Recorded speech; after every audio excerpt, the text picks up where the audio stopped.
Hello my dear students, I welcome you all for my channel Science with Elil.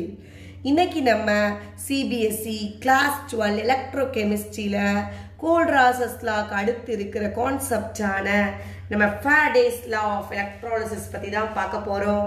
இந்த Faraday's law of electrolysisல quantitative aspects of electrolysis கான்செப்ட பத்தி டீடைலா சொல்லியிருப்பாரு. அதுதான் இந்த வீடியோல பார்க்க போறோம். previous topics பத்தின வீடியோலாம் நம்ம சேனல்ல இருக்குது, பார்த்து லேர்ன் பண்ணிக்கோங்க. ஸோ இன்னைக்கு இந்த Faraday's law of electrolysis பத்தி பார்ப்போம்.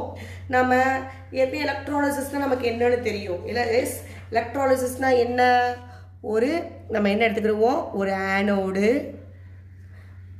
S, electrolysis is carried out through two rods இருக்கும், ஸ்ட்ரிப்ஸ் இருக்கலாம், இல்லாட்டி ஆனோடு. இன்னொன்று என்னதுமா, கேத்தோடு.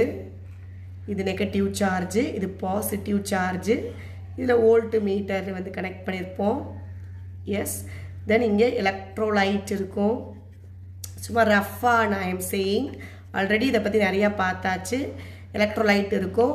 கரண்ட் அனுப்பினோம்னா கரண்ட்டை பாஸ் பண்ணும்போது ஆனோடில் ஆக்சிடேஷன் நடக்கும், கேத்தோடில்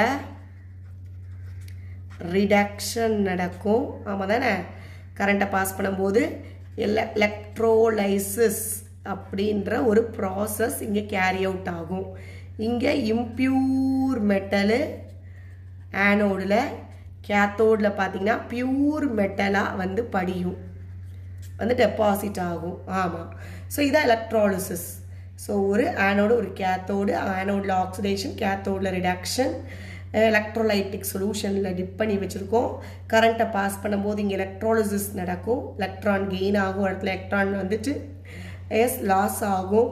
ஸோ இப்படி தானே நிறையா பார்த்தாச்சு நம்ம எலக்ட்ராலிசிஸ் ரியாக்ஷன் இப்படி தான் நடக்கும் அப்படின்னு. சரி, இங்கே நடக்கிற கெமிக்கல் ரியாக்ஷனில் இந்த அமௌண்ட், எவ்வளோ அமௌண்ட் ஆஃப், இங்கே வந்து பியூர் மெட்டல் படியுது பார்த்தீங்களா, ஒரு கெமிக்கல் ரியாக்ஷன் நடக்கும்போது அது எவ்வளோ அமௌண்ட் டெபாசிட் ஆச்சு அப்படின்றது எப்படி தெரிஞ்சுக்கிறது, அதை பற்றி தான் ஃபாரடேவோட ஃபர்ஸ்ட் லா சொல்ல வருது.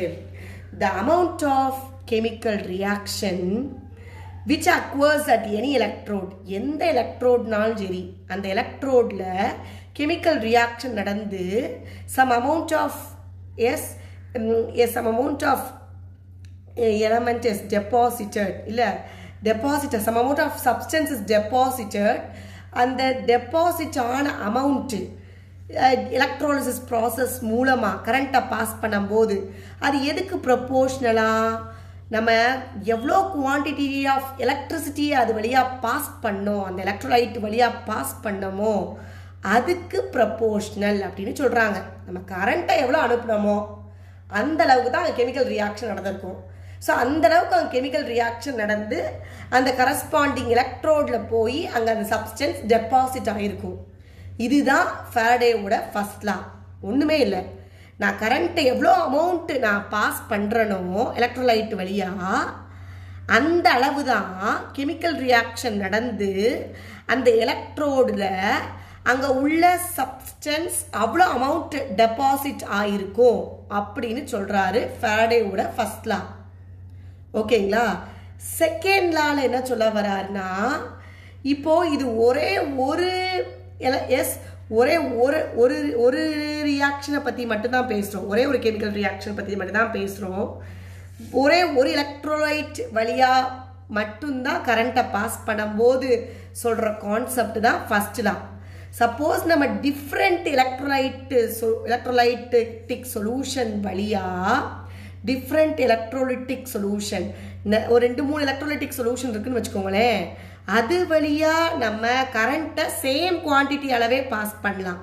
சேம் குவான்டிட்டி ஆஃப் எலக்ட்ரிசிட்டியை பாஸ் பண்ணுறோம், டிஃப்ரெண்ட் எலக்ட்ரோலைட்டிக் சொல்யூஷன் வழியாக பாஸ் பண்ணோம்னா அங்கே ஒவ்வொரு எலக்ட்ரோட்லையும் டிஃப்ரெண்ட் சப்ஸ்டன்ஸ் வந்து டெபாசிட் ஆகும், லிபரேட் ஆகும். அது எதுக்கு ப்ரப்போர்ஷனலாக இருக்கும்னா அதோட கெமிக்கல் ஈக்குவலண்ட் வெயிட்டுக்கு டைரக்ட்லி ப்ரப்போர்ஷனலாக இருக்கும் அப்படின்னு சொல்கிறாங்க. அதாவது நிறைய எலக்ட்ரோலிட்டிக் சொல்யூஷன், நம்ம முதல் எடுத்துக்கிட்டது சிங்கிள் எலக்ட்ரோலிட்டிக் சொல்யூஷனை வச்சு சொல்கிறோம்.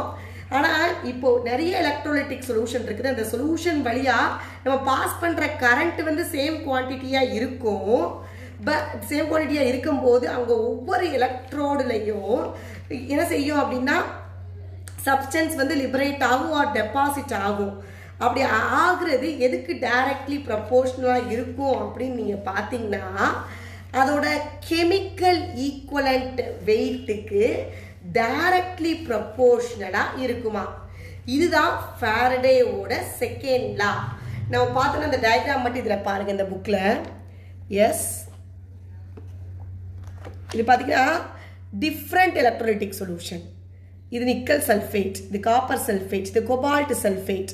இது வழியாக சேம் குவான்டிட்டி ஆஃப் எலக்ட்ரிசிட்டியை பாஸ் பண்ணுறோம். பாஸ் பண்ணும்போது ஒவ்வொரு எலக்ட்ரோட்லையும் என்ன செய்யும் வந்து சப்ஸ்டன்ஸ் டெபாசிட் ஆகும். ஆமாவா?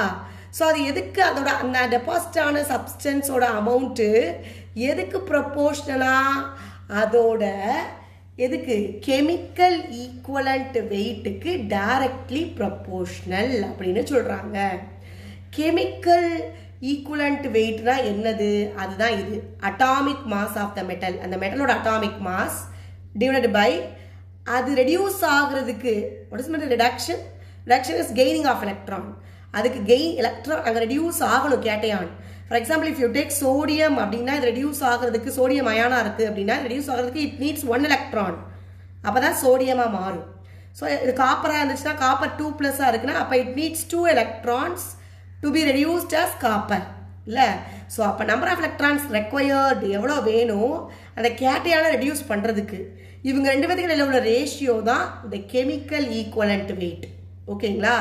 ரிடக்ஷன் ஆகிறதுக்கு எத்தனை எலக்ட்ரான்ஸ் வேணும் மேலே யார் சொல்கிறோம் அந்த எந்த மெட்டல், இந்த மெட்டலோட அட்டாமிக் மாஸ். ஸோ இது ரெண்டையும் போட்டோம்னா நமக்கு அதோட என்ன தெரிஞ்சிடும் கெமிக்கல் ஈக்குவலண்ட் வெயிட் தெரிஞ்சிடும். ஸோ இதுக்கு தான் டைரக்ட்லி ப்ரப்போர்ஷனல்னு சொல்கிறாங்க. இதான் ஃபாரடேயோட செகண்ட் லா. ஓகேங்களா? ஸோ ஃபர்ஸ்ட் லா என்ன சொல்லும்னா சிங்கிள் எலக்ட்ரோலைட்டிக் சொல்யூஷன் தான். நான் காமிச்ச மாதிரி 3 கிடையாது, சிங்கிளா ஒருத்தரை மட்டுமே ஒரே ஒரு எலக்ட்ரோலைட்டிக் சொல்யூஷன் தான், ஒரே ஒரு எலக்ட்ரோலைட்டு தான் இங்கே இருக்குது. இது வழியாக நான் கரண்ட்டை பாஸ் பண்ணுறேன். அப்போ ஆனோட ஆக்சிடேஷன் நடக்கும், கேத்தோட ரிடக்ஷன் நடக்கும். அப்போ கேத்தோடில் வந்து டெபாசிட் ஆகும். இங்கே டெபாசிட் ஆகுறது இந்த கெமிக்கல் ரியாக்ஷன் மூலமாக டெபாசிட் ஆகிற சப்ஸ்டன்ஸோட அளவு அமௌண்ட்டு எதுக்கு டைரக்ட்லி ப்ரப்போர்ஷனலாக நம்ம எவ்வளோ கரண்ட்டை அனுப்பணும் அதுக்கு டைரக்ட்லி ப்ரப்போர்ஷனல் அப்படின்னு சொல்கிறது தான் ஃபர்ஸ்ட் லா. செகண்ட் லா என்ன? நம்ம ஒரு எலக்ட்ரோலைட்டிக் சொல்யூஷன் எடுத்துக்கல, டிஃப்ரெண்ட். அப்போ ஒரு example, for example if you take 3 electrolytic solutions, 3 electrolytic solutions எடுத்துட்டோம்னா இது வழியாக சேம் குவான்டிட்டி ஆஃப் கரண்ட்டை தான் நம்ம அனுப்புகிறோம். அப்போ எல்லா இடத்துலையும் எல்லா எலக்ட்ரோட்லையும் வந்து சப்ஸ்டன்ஸ் டெபாசிட் ஆகும். அது எதுக்கு டைரக்ட்லி ப்ரப்போர்ஷனல்னா அதோட கெமிக்கல் ஈக்குவலண்ட் வெயிட்டுக்கு. ஸோ கெமிக்கல் ஈக்குவலண்ட் வெயிட்னா எந்த மெட்டலோ அதோட அட்டாமிக் மாஸ் டிவைடட் பை அது அதோட அயானிக் ஃபார்ம்லேருந்து ரிடக்ஷன் ஆகிறதுக்கு கேட்டையானு ஆட்டமாக மாறுறதுக்கு எவ்வளோ எலக்ட்ரான்ஸ் வேணும். இது 2க்கு இடையில உள்ள ரேஷியோ தான் இந்த கெமிக்கல் ஈக்குவலண்ட் வெயிட் அப்படின்றது. ஓகேங்களா? ரைட். ஸோ இதான் ஃபாரடேயோட first law and second law.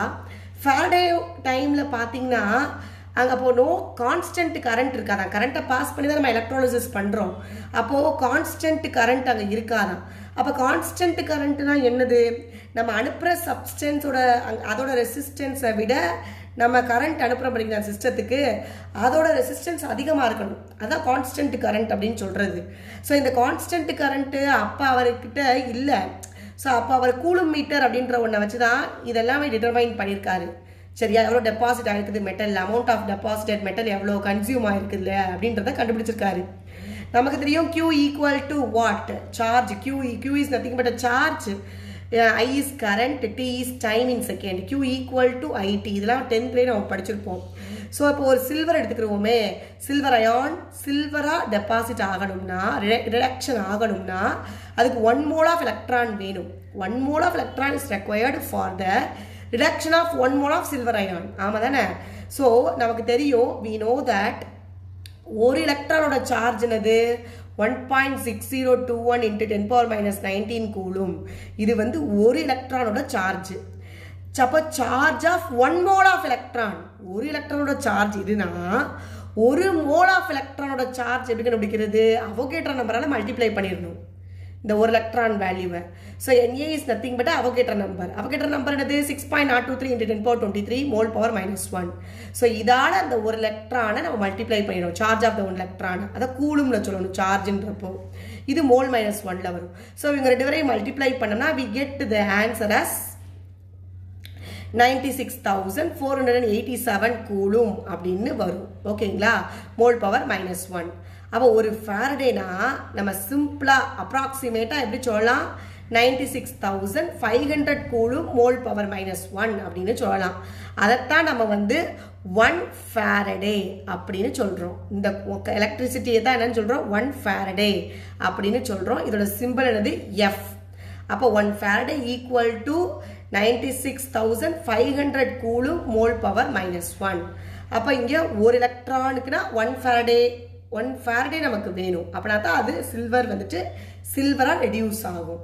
Suppose 2 + 2 electrons வேணும்னா 2 × F அப்படி போட்டுக்கணும். 3 மோல்ஸ் ஆஃப் எலக்ட்ரான்ஸ் வேணும் அப்படின்னா 3 × F இந்த ஃபாரடேயோட வேல்யூவை மல்டிப்ளை பண்ணிக்கணும்.